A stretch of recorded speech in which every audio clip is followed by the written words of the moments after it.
चलिए जानते हैं आज की देश और दुनिया की सिलेक्टेड काम की और महत्वपूर्ण 50 बड़ी खबरों को सिर्फ 10 मिनट में। पर अभी तक आपने इस चैनल को सब्सक्राइब नहीं किया है तो सब्सक्राइब कर दें। पुडुचेरी में रैली के दौरान राहुल गांधी ने कहा कि अगर उनकी सरकार आती है तो बेरोजगार युवाओं को हर महीने 2000 रुपये दिए जाएंगे। अमेरिका के राष्ट्रपति डोनाल्ड ट्रंप ने कहा कि जब दुश्मन कमजोर होता है तो परेशानी नहीं होती, लेकिन इस बार दुश्मन मजबूत है। हालांकि अब उसकी ताकत पहले से कम हो गई है। उन्होंने यह भी कहा कि ईरान के लड़ाके काफी काबिल और मजबूत हैं। असम के भवानीपुर में रैली करते हुए नरेंद्र मोदी ने कांग्रेस पर निशाना साधते हुए कहा कि कांग्रेस कभी भी लोगों के बीच अपना कामकाज का हिसाब लेकर नहीं जाती। इसी बीच डोनाल्ड ट्रंप ने यह भी कहा कि कोई उनके मिशन की जानकारी लीक कर रहा है। टोयोटा कंपनी ने अपनी गाड़ियों के दाम बढ़ा दिए हैं। अब गाड़ियां 2,16,000 रुपए तक महंगी हो गई हैं। कंपनी का कहना है कि बढ़ती लागत और बाजार की स्थिति को देखते हुए यह फैसला लिया गया है। असम के बरपेटा में रैली के दौरान नरेंद्र मोदी ने कहा कि कांग्रेस खुलेआम घुसपैठियों की मदद कर रही है। असम में ही एक रैली में राहुल गांधी ने कहा कि डोनाल्ड ट्रंप ने मोदी को कंट्रोल कर रखा है। अमेरिका के राष्ट्रपति डोनाल्ड ट्रंप ने कहा कि अब यह साफ हो गया है कि ईरान के पास परमाणु हथियार नहीं होगा। बीजेपी के स्थापना दिवस पर नरेंद्र मोदी ने कहा कि हम अपनी पार्टी को मां की तरह मानते हैं। असम के मुख्यमंत्री हिमंता बिस्वा शर्मा ने पवन खेड़ा के बयान पर पलटवार करते हुए कहा कि पवन खेड़ा का आखिरी समय असम की जेल में कटेगा। इस पर कांग्रेस नेता पवन खेड़ा ने आरोप लगाया था कि शर्मा की पत्नी के पास 2 मुस्लिम देशों के पासपोर्ट हैं। असम में चुनावी रैली के दौरान राहुल गांधी ने कहा कि वे हिमंता बिस्वा शर्मा को छोड़ने वाले नहीं हैं। पश्चिम बंगाल चुनाव के लिए उर्दू में घोषणा पत्र जारी करने पर असदुद्दीन ओवैसी ने ममता बनर्जी पर निशाना साधते हुए कहा कि उनका दोहरा चेहरा है।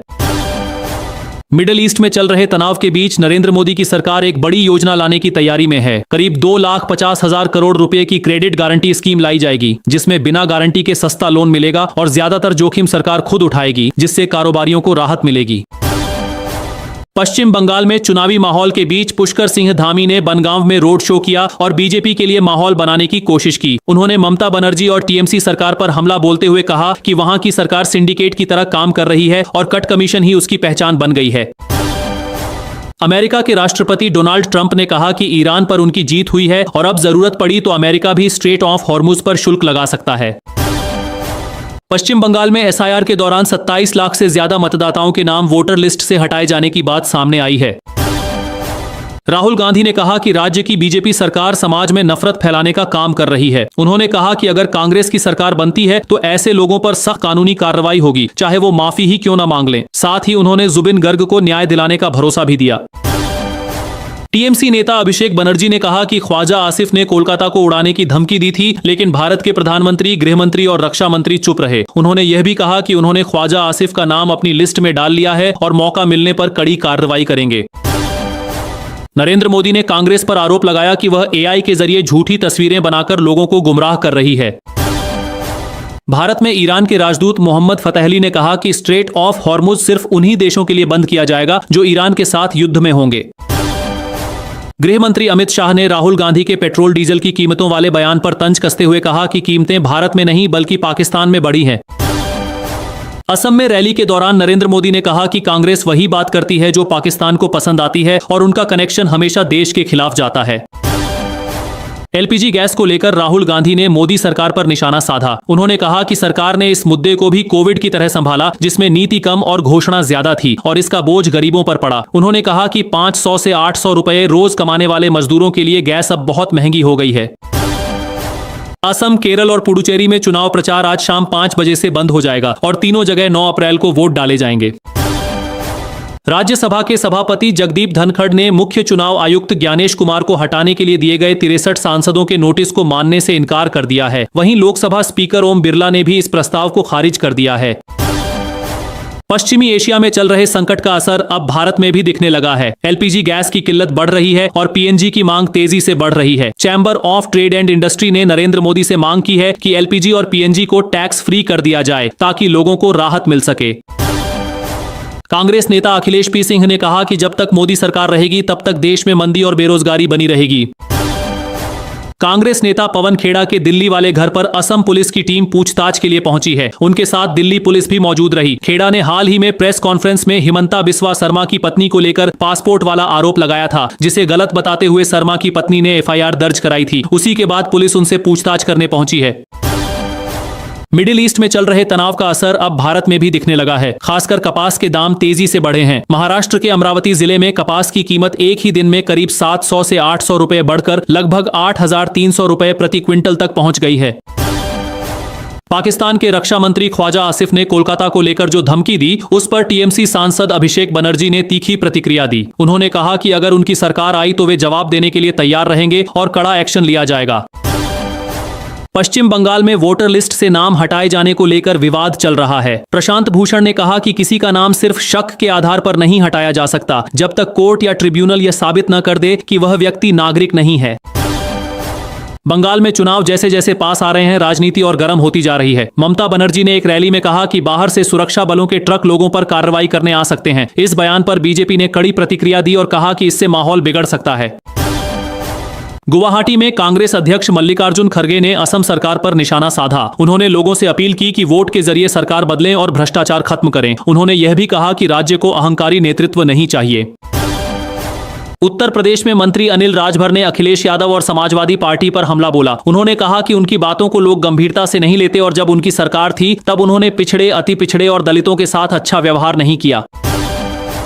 एक रिपोर्ट में दावा किया गया है कि नंदीग्राम में वोटर लिस्ट से हटाए गए ज्यादातर लोग मुस्लिम समुदाय से हैं, जिससे यह मुद्दा और संवेदनशील हो गया है। ईरान में भी हालात गंभीर बताए जा रहे हैं। खबर है कि सुप्रीम लीडर अली खामेनेई के निधन के बाद उनके बेटे मोज्तबा खामेनेई को जिम्मेदारी दी गई है। हालांकि उनकी सेहत को लेकर भी सवाल उठ रहे हैं। पश्चिम एशिया में चल रहे युद्ध का असर व्यापार पर भी पड़ रहा है। सप्लाई में दिक्कत होने की वजह से बांग्लादेश अब भारत से गेहूं खरीदने की योजना बना रहा है। भारत ने हाल ही में गेहूं के निर्यात पर लगी रोक हटाई थी। अमेरिका में भी राजनीति गर्म है। ईरान को लेकर तनाव और राष्ट्रपति ट्रंप के बयानों के बाद कुछ सांसद उन्हें हटाने के लिए संविधान के 25वें संशोधन का इस्तेमाल करने की मांग कर रहे हैं। झारखंड में मुख्यमंत्री मनिया सम्मान योजना के तहत बड़ी संख्या में महिलाओं को फायदा मिल रहा है। योजना की 20वीं किस्त के तहत 51 लाख से ज्यादा महिलाओं के खातों में 2,500 रुपए भेजे जा रहे हैं, जिससे उन्हें आर्थिक मदद मिल रही है। केंद्रीय मंत्री नितिन गडकरी ने एक किस्सा सुनाते हुए कहा कि उनकी मुलाकात कभी अयातुल्ला अली खामेनेई से हुई थी। उन्होंने बताया कि बातचीत के दौरान खामेनेई ने कहा था कि पर्शियन भाषा की जड़ें संस्कृत से जुड़ी हुई हैं और उन्होंने खुद को लखनऊ के पास के एक गांव से जुड़ा बताया था। केंद्रीय गृह मंत्री अमित शाह ने कहा है कि पश्चिम बंगाल में अब बदलाव तय है। उन्होंने दावा किया कि जैसे ही बीजेपी की सरकार बनेगी, सभी घुसपैठियों को उनके देश वापस भेज दिया जाएगा। साथ ही उन्होंने कांग्रेस पर आरोप लगाया कि असम की बराक घाटी में अवैध लोगों को बसने दिया गया, जिससे वहां कुछ इलाकों में उनका दबदबा बढ़ गया।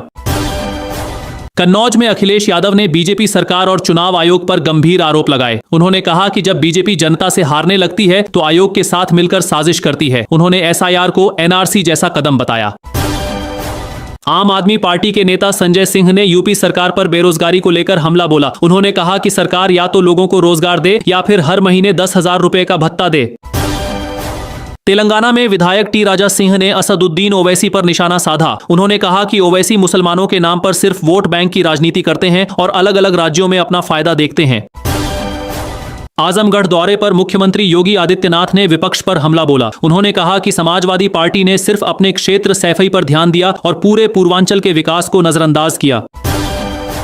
असम में रैली के दौरान अमित शाह ने फिर से घुसपैठ का मुद्दा उठाया और कांग्रेस पर वोट बैंक की राजनीति करने का आरोप लगाया। उन्होंने लोगों से बीजेपी को समर्थन देने की अपील की।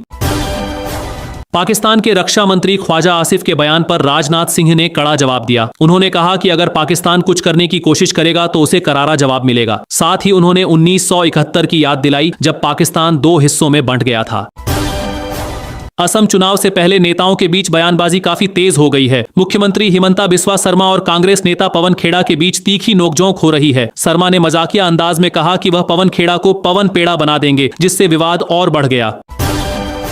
प्रधानमंत्री नरेंद्र मोदी ने अपने भाषण में कांग्रेस पर हमला बोला। उन्होंने कहा कि कांग्रेस के पास विकास के लिए कोई लंबी योजना नहीं होती और वह सिर्फ छोटे समय की सोच के साथ काम करती है। मोदी ने यह भी आरोप लगाया कि कांग्रेस की राजनीति का मकसद सिर्फ भ्रष्टाचार है, जबकि बीजेपी लंबे समय के विकास पर ध्यान देती है।